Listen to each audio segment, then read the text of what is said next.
Hi everyone! Nandito na naman po ang ating Nika nyo and I'll be sharing one important message to all of you. It's about faith. Ano nga po ba ang pananampalataya? Okay. Since it is mahal na araw, so I need to plant it in your heart. Ano ho ba ito? Okay.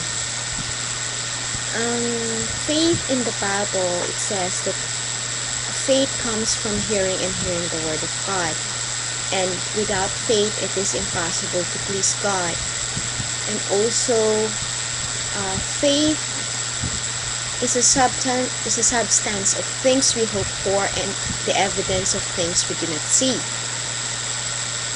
So, it is a substance of things we hope for. So, kung ano yung inaasahan mo na nanampalataya ka na at confident it will come to pass.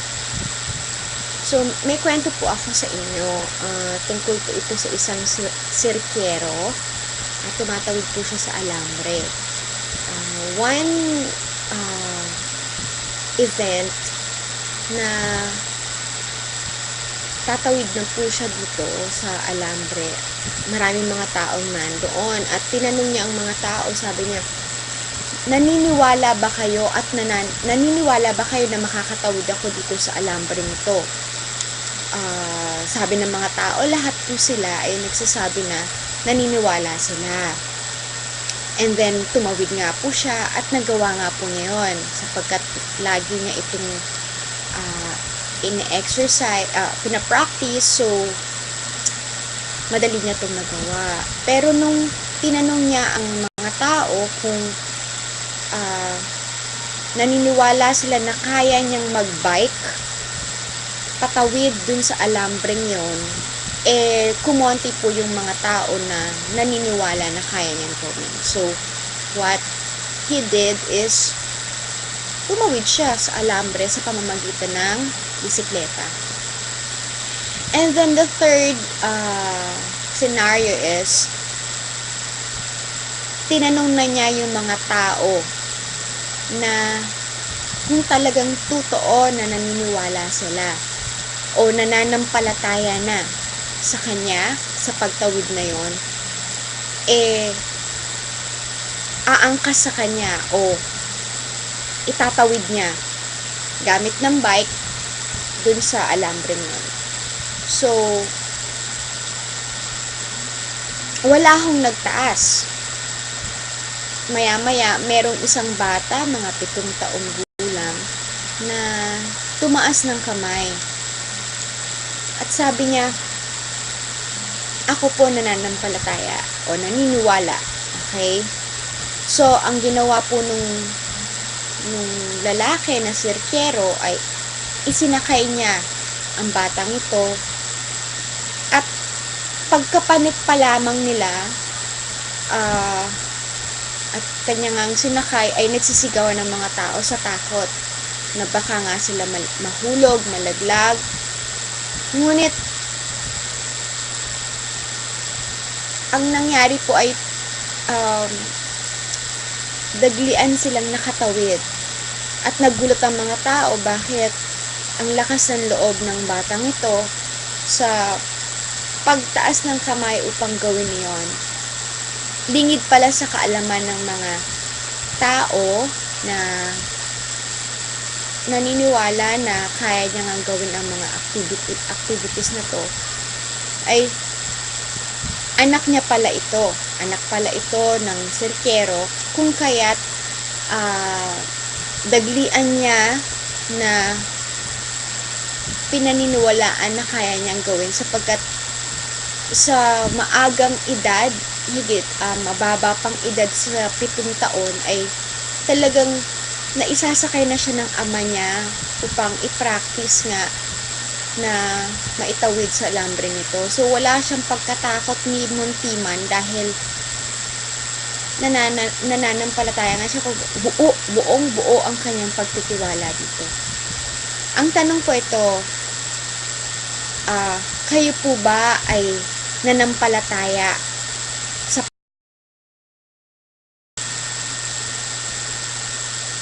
kung kayo po ay nanampalataya sa kanyang ginawa sa krus ng Kalbaryo, natitiyak nyo na pupunta po kayo ng langit. Ibig sabihin, itinawid na niya kayo mula dito sa lupa patungo sa langit.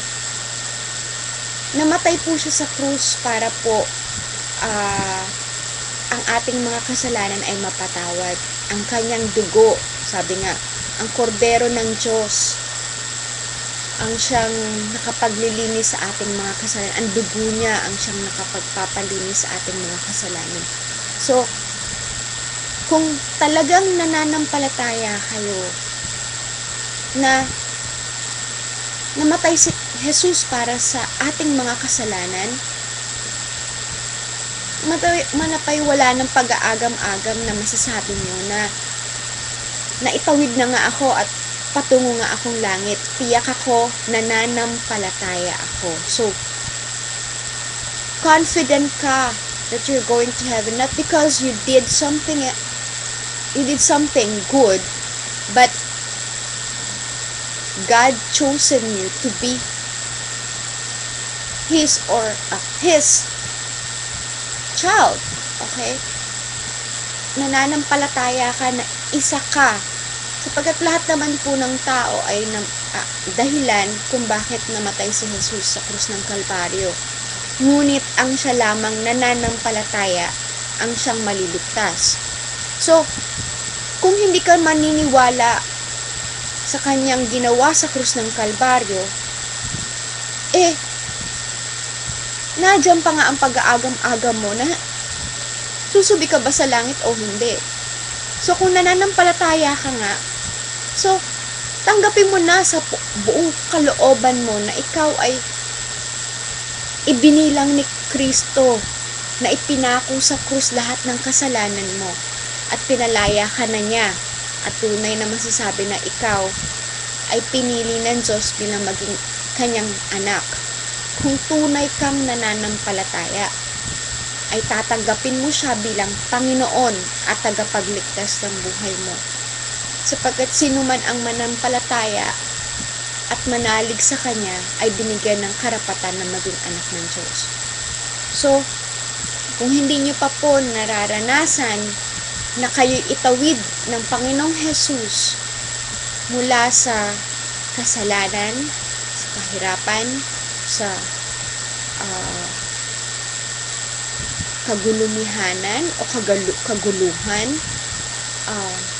at itong pag-aagam-agam papunta sa langit ay hindi nyo pa rin natitiyak, inaanyayahan ko kayo ngayon sa munting panalangin ito upang manampalataya sa ginawa ng Panginoong Jesus sa krus ng Kalbaryo para sa ikapapatawad ng inyong mga kasalanan. Hindi po ito sa mabubuting gawa na tayo maliligtas, kundi mananampalataya tayo sa Kanya. Di po ba may dalawa pong magnanakaw, isa sa kanan, isa sa kaliwa? At yung nasa kaliwa ay ang sabi, Panginoon, ako'y sabi niya, isama mo ako kung saan ka paroroan. Ngayon pa lamang isasama na kita. So, hindi po nakagawa ng mabuting aksyon yung tao na humingi ng tawad dun sa krus ng Kalbaryo na nakapako sila, diba? Dalawa po yun. Yung isa nagmayabang, yung isa sabi niya, kung talagang Diyos ka, sige, bumaba ka dyan sa krus, iligtas mo sarili mo, iligtas mo rin kami. So, hindi pananampalataya po yun. Yun gusto niyang makita sa kanyang mata, maranasan pa. Ngunit yung isa naman sabi niya, hindi ka na ba nahiya? Tayo nakabayubay sa krus ng Kalbaryo dahil nagkasala tayo. Ang Panginoong Jesus, wala. Kumbaga siya, ihinarap niya itong isang magnanakaw na naipako ay inacknowledge siya na makasalanan siya. So, first and foremost, we need to accept that we are a sinner. Sabi, for all have sinned and fallen short of the glory of God. For all have sinned. Even po yung pinaniniwalaan nyo na kabanal-banal. I mean, only God, God the Father, God the Son, God the Holy Spirit is holy. So, apart from Christ, there is no holiness. Even Mama Mary did receive Jesus as her Lord and her Savior, because without the blood of Jesus Christ being shed on everyone's sin, there will be no forgiveness of sin. So, Mama Mary is a saint because she acknowledged Jesus Christ as her Lord and Savior. Even so, during the time ng wedding, first miracle of Jesus sa wedding, sabi niya sa mga disipulo ni Jesus, ay yung mga caretaker dun sa handaan. Sabi niya, gawin niyo lang ang sinasabi ni Jesus. So, hindi niya tinuturo yung sarili niya upang maging daan ng kaligtasan, kundi tinuturo niya si Jesus ang daan, ang katotohanan at ang buhay. Walang makaparoroon sa Ama kundi sa pamamagitan niya lamang. Sana po panghawakan niyo po ang pananampalatayang ito, sapagkat dito lamang po sa pananampalatayang ito maisusubik kayo sa langit. Sa kanyang ginawa ng Panginoong Hesukristo sa krus ng Kalbaryo, doon po tayo maitatawid mula sa ating karumihan tungo sa kabanalan. So tayo po, lahat po sa inyo na nais na tanggapin ang Panginoong Jesus bilang Panginoong tagapagligtas ng buhay niyo, inaanyayahan ko kayo na angkinin niyong panalangin itong panalangin ito. Tayo na po. Panginoong Jesus, tinatanggap kita bilang Panginoon at tagapagligtas ng buhay ko. Inaamin ko ako po ay makasalanan, nasasaad sa iyong salita na lahat po ay nagkasala at hindi pumantay sa iyong kabanalan. Kaya po sa oras na ito, ako po ay humihingi ng kapatawaran at paglilinis sa lahat ng aking kasalanan. At hinihingi ko po ang paglilinis ng yon doon sa ginawa mo sa krus ng Kalbaryo, sa iyong dugo. Ako po ay napatawad sa pagkapako mo sa krus. Ang lahat po ng aking kasalanan ay pinako mo na kasama mo. Sapagkat sabi mo po na, sabi ng Biblia, inako mo ang dapat sanay sa amin, ipinataw. Ito ang kabayaran ng aming kasalanan, which is ang kamatayan. Kaya po inako mo na po ang pagkahiwalay namin sa Diyos Ama. Kaya po ngayon po ay akin pong tinatanggap ang kaligtasan ng aking kaluluwa patungo sa langit. Tinatanggap ko po na nakatanggap po ako ng pananampalataya na ako po ay mapababanal mo dahil sa ginawa mo sa krus ng Kalbaryo. Ngayon po, dinideklara ko na ako'y tagasunod, ako po'y follower mo, disciple mo.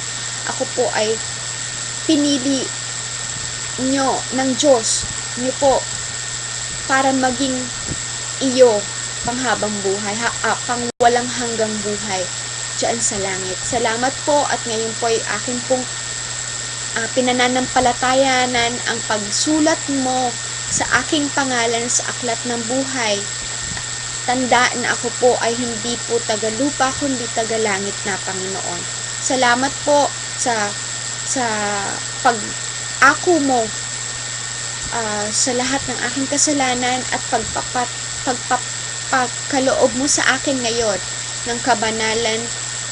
At sabi mo nga po, I am the righteousness of God in you, Lord Jesus Christ. Sa pakikipag-isa ko sa iyo, ako na po ang kabanalan ng Diyos. Kaya po, Lord, hinihingi po ako ng kalakasan upang maipahayag ko ang aking pananampalataya sa mga mahal ko sa buhay, nang sa gayon, sa pananampalataya kong ito, Panginoon, na naggaling sa iyo, ay maisubi din po sila mula sa mundong ito patungo sa langit, O Diyos.